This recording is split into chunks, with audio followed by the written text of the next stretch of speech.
झांसी के शहीद लाला हुकुमचंद जैन पार्क में पर्यावरण दिवस पर आयोजित पौधारोपण कार्यक्रम उस समय विवादों में घिर गया जब पार्क की देखरेख करने वाली संस्था की उपाध्यक्ष शमा मल्होत्रा ने मंच से ही अपने पद से इस्तीफा देने का ऐलान कर दिया।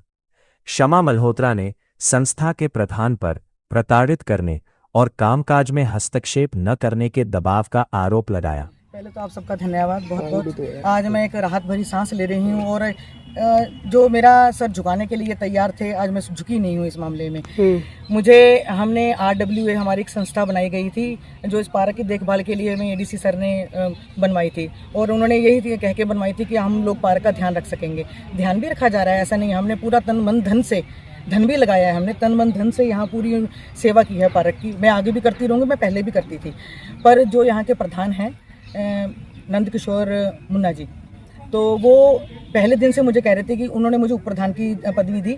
मैं पहले, हम प्रधान हमने उनको इसलिए बनाया कि वो बुजुर्ग हैं, पुत्र तुल्य हैं, इसीलिए पूरा आदर सम्मान भी दिया। पर उन्होंने बदले में मुझे दूसरे दिन से मेरी जलील कर रहे हैं, मुझे दूसरे दिन से मुझे प्रताड़ित कर रहे हैं। मैं बहुत परेशान थी, ये लगभग 1 महीना हो गया मुझे सहन करते करते। बीच में मैं 2 बार बीमार भी पड़ गई टेंशन ले लेकर। रोज़ मैं आती अपना टाइम ख़राब कर रही थी यहाँ पे। ये मुझे बोलने ही नहीं दे रहे थे, मैं रजिस्टर मांगो रजिस्टर नहीं दे रहे, कोई कार्रवाई कुछ तरह का कुछ भी दिखाने की कोशिश। अच्छा, वर्कर से राम राम भी नहीं करने दे रहे थे, मतलब किसी को बोलने नहीं दे रहे थे। दिक्कत ये आई कि आज मुझे धमकी दी है इन्होंने, डॉक्टर साहब ने, जो डॉक्टर मुन्ना जी, उन्होंने मुझे धमकी दी है कि हम तेरा देख लेंगे, हम तेरे को निकाल देंगे क्योंकि तू RSS की मेंबर नहीं है।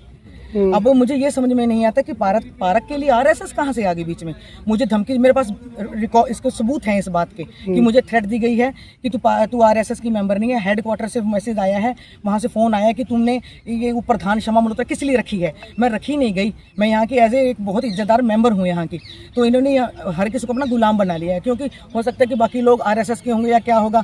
ये किसी तरीके का कोई यहाँ पर किसी को कुछ दिखाते नहीं है भी हम कितना दे रहे हैं कितना दे रहे हैं, ताकि किसी को पता ना चल सके। मुझे नहीं पता इनकी मंशा क्या है, पर मुझे इन्होंने आज RSS की इन्होंने धमकी दी है कि अगर आप RSS के लिए उल्टी पोस्ट करते हो फेसबुक पे या कुछ भी करते हो या कुछ भी विपक्ष में बोलते हो तो वो हमें पसंद नहीं है, हम पार्क में आपको नहीं। ADC साहब से बात हुई, क्या कहा भी इन्होंने? ADC सर का, उनका तो ये है ना, उन्होंने तो हमें अच्छा समझ के दिया था, सबको पार्क दिया। उनका ये नहीं है, वो तो कह रहे हैं भी अगर आपको यहाँ पे नहीं जम रहा, अगर ये ऐसा कर रहे हैं तो आप बेशक इस्तीफा दे दो, क्योंकि मुझे शांति नहीं मिल रही थी यहाँ पे। मैं RSS को ज्वाइन नहीं करूँगी क्योंकि मैं बहुत स्वाभिमानी औरत हूँ। मैं सिर्फ मेरा माँ बाप के आगे झुका है या मेरे बड़े बुजुर्गों के आगे झुका है। मैं ऐसे RSS की संस्था के लोगों के आगे सिर्फ अपना जिन नहीं झुकाऊंगी। ये चाहते थे कि सिर झुका के हमारे साथ काम करे और हमारे आगे बिल्कुल बोले बिना। मुझे कहते हैं आप बैठे रहो, बोलने की जरूरत नहीं है, आपका बोलने की जरूरत नहीं है। कहते हम आपका इस्तीफा ले लेंगे, कह रहे थे। आपका मंजूर कर लिया? बिल्कुल जी, मैंने इस्तीफा दे दिया है आज अपना, और आज मुझे बहुत राहत भरी सांस मिली है। और मैं आज सिर ऊंचा करके कह सकती हूँ कि मैंने RSS के नीचे आगे नहीं झुकी। मैं अपनी भारत माता के आगे झुक जाऊंगी, RSS के आगे कभी नहीं झुकूंगी। क्या नाम है जी आपका? मेरा नाम शमा मल्होत्रा है। मैं बहुत सारी संस्थाओं की महिला प्रधान हूँ। Thank you.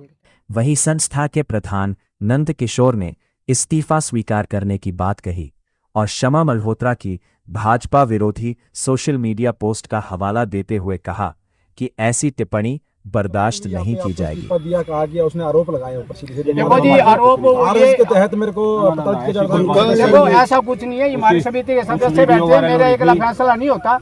हम समिति के सदस्य हैं, 7 सदस्य होते हैं, 6 ने हमारा फैसला ले लिया, उसके हक में आ गए हैं। RSS का दबाव बनाना, RSS का उसमें नाम लिया गया, RSS के हुक्म से मतलब ये पार्क दबाव होता है तो हम क्यों लेते हैं उसको?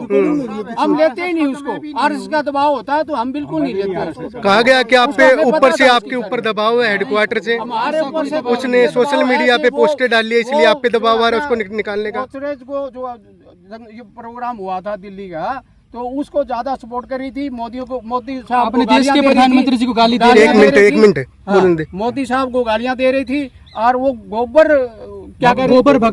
भगत कह रही थी। ये हमारे लिए हम शुरू से राष्ट्र सेवा में लगे हुए हैं और कोई हमारे राष्ट्र के सम्मान में वो किसी नहीं। ये संस्था RSS ने शुरू कर आई है क्या शाखा?